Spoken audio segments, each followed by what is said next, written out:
You're a Nigersaurus, a small, gentle, and slightly awkward dinosaur with a head bigger than your stomach. Only 9 meters long, 2 meters tall at the shoulders, and weighing around 1.9 tons, you're the ultimate plant-eating specialist. Born about 115 million years ago in what will become the deserts of Niger. But life isn't easy. You hatch from a fragile egg, wiggling your tiny limbs. Your mom nudges you toward the lush greenery. Your siblings bump into you constantly. You're the smallest one in the family. You try to graze on soft ferns, but your head keeps tipping into the dirt. Your teeth, hundreds of small, sharp ones arranged like a comb, scrape the plants perfectly. Day by day, you grow stronger. Life isn't just about eating, though. The riverside swamps you call home are filled with predators. Spinosaurus patrols the water's edge.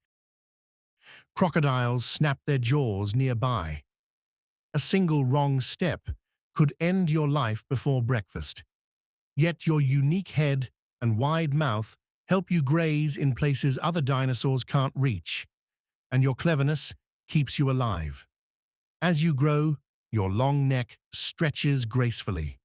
You develop a rhythm, sweeping your muzzle from side to side, mowing down ferns faster than any other dinosaur in the area.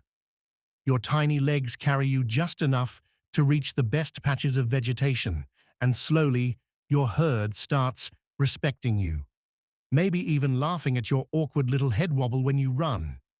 But life isn't all fun. The ecosystem changes around you. Plants die off during dry seasons. Large predators grow bolder. Younger, faster herbivores appear. The rivers dry up more often, leaving you thirsty and hungry. Even your family struggles to survive. Every day, you feel weaker, every bite harder to chew, every step heavier. And then, the day comes when the herd must leave. One by one, your siblings vanish into history, your home disappears, and you realize the world has moved on. You graze alone in a shrinking forest, the ferns you love becoming scarce. Millions of years later, long after your species is gone, humans find your fossilized skeleton in the sands of Niger.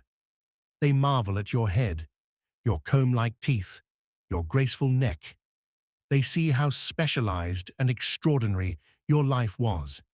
And as they brush away the last layer of sand, your story whispers through time.